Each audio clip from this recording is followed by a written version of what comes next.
of some crop circle in a laboratory environment and then testing inside. Now, maybe, as you point out, maybe there's something more to it than just the electrostatic field, but maybe not. Well, can I suggest what that could be? Let her rip. Yeah. There is an area that we haven't talked about yet. All right. Which I know you're very interested in. It's human intention. Oh, yes. We were talking about this at the very beginning of the show, and of course you talked. It was on last night with Dr. Franks, the same sort of discussion. It's coast to coast. It's talked about all the time. How does human consciousness affect reality? Yes. Okay. Subtle energy sciences has documented evidence that people's thoughts affect physical reality. The documentation is in the form of very subtle temperature changes and the reproduction rates of fruit flies and things of this nature. If you have two objects and you have a group of meditators meditate on one of those objects that are structurally identical, you take the object that was meditated upon and put it next to fruit flies or water or other types of processes, and you measure the processes going on there. They will be different from the controlled object that was not meditated upon. And this has been documented many times by Dr. William Tiller. What he calls it, an area that's around a space that has an object in it that people have focused on, a conditioned space.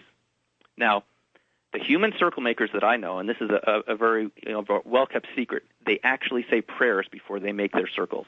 And I'm told that most of the groups do this. About 90% of the circle-making groups, they say prayers and incantations. Wow. And, wait a minute, and incantations. Yes. Like slow a magical, up there. Yes. Prayers, okay. It's more like incantations and intentions are set. What sort of incantations? The ones that I've been around in the circles that I've seen made at night. They are incantations for planetary evolution, planetary healing, magic, and positive things.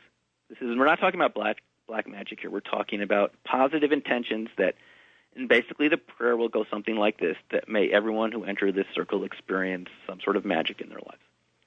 Now, we know from the research of, Dr. Larry Dossey and other people about the effects of prayer and intention, that it does affect people's ability to heal. And I suspect it has an effect on the plants in that space because the plants are still alive when the circle is made. And so this is another element I want to add to the equation beyond the electrostatic charge is the human intention, that this could have a lot to do with the effects of the circles. Because you don't only have the human circle makers, you have some sort of interaction with the intelligence of the plants. And just like a colony of ants, a single ant doesn't have a lot of neurons in it. If you take the whole ant colony, it can act intelligently. I suspect a whole field of wheat can do something in a similar way. It's just a possibility. But well, all right. Is that all it is a possibility? Now, so you're pretty far out on a limb when you start saying then there's some interaction between the people's intentions and the lives of these plants. You're pretty far out on a limb when you say that. The electrostatic field part I can buy and I guess I can understand, and I would urge more experimentation. But when you start talking about, I don't know, some kind of interaction with the plants, that's... Well, Art... Is that just conjecture? No.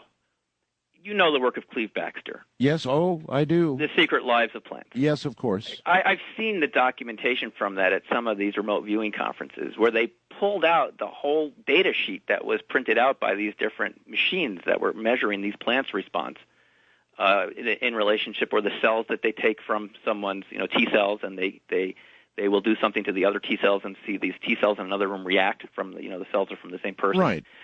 Well, this data, I'm just saying it suggests, and when you're being scientific, you want to be open to all the different possibilities. It suggests that living things have an awareness of one another, and that intention really does matter.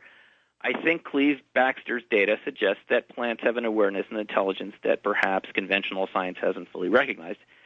And I think it's possible, again, we certainly need to do more, experiments, but it's possible the plants are reacting to the intention of the humans making the formation. Huh. They may even enjoy being made into a crop circle. I mean, they're going to get eaten anyway in a couple of weeks. You might as well become a crop circle on your way to the cereal plant. I mean, hey, I don't know. It's a possibility because No, Art, seriously, the data suggests from all of this study, and it's being done at Duke University right now with the Mitchell-Krukoff study, of the effect of prayer on healing. And this is another type of prayer, perhaps, but it's real. And it's a subtle energy effect, and I think it could be responsible for some of the effects that we see. It certainly is one possibility. I was just laughing at the prospect of plants enjoying being made into a circle. Yeah, sure, I know I'm toast in a couple of weeks, and I'm going to go buy the tractor, so go ahead, plow me down, make me magic. Well, why not? But on the other hand, I know the work that Cleve did. You might as well take a second and explain to some of the audience out there what he demonstrated. It is awfully important. I mean, you've got to consider these experiments. It'll set you thinking all night long, folks. I mean, listen to this. Explain what Cleve proved. Well, the experiments I'm familiar with are where, yes. Various sensitive measuring devices were hooked up to plants, and in some cases the plants could sense that another plant was being, destroyed in another room. Yes. And when that person came into the room, the plants would react. Or they did experiments with yogurt. They took two different, common culture from a single, yogurt tub, and they separated them into different petri dishes. Yes. They put them in different rooms, and they do something to one sample of yogurt, and the other yogurt reacts. Believe it or not. Or the T cells taken from a sample in your mouth. Yes. They'll take them into separate rooms, and they will do one thing to the first set of T cells, and the other T cells will react the same way as the first set of T cells. Now, what this is called in biology is entrainment, and we know that living systems can become entrained to one another. Or is it entanglement? Well, of course, exactly. That's the other possibility. It's quantum entanglement. Yes. They are at a quantum level, subatomically linked, and of course, this is what quantum mechanics says is possible. I don't know what actually accounts for it. Some people want to argue it's a quantum effect, and other people, like William Tiller, want to argue that it's just an extension of classical electromagnetics, but he calls it magnetoelectrics because it seems to suggest particles moving faster than the speed of light. It's just an extension of existing physics. But no matter what you think the cause is, something's going on, and it's interesting to think about the possibilities. Human intention or external from human intention? Completely external from human intention? I think that the human intention has an effect, and even the Cleve Baxter's experiments show that the plants have their own intelligence independent of the intention. So if you put all that together, you're getting a lot of interaction going on one way or another. Boy, I'll say. Yeah. Where does your research go from here? In other words, what do you do next with regard to crop circles in trying to figure out the nature of the field that's being created? At the Institute for Resonance, we go to England every summer to work with the farm. We pay the farmers to use their fields, and we make crop formations. We want to find out the variables that are responsible for producing the strange effects that we see.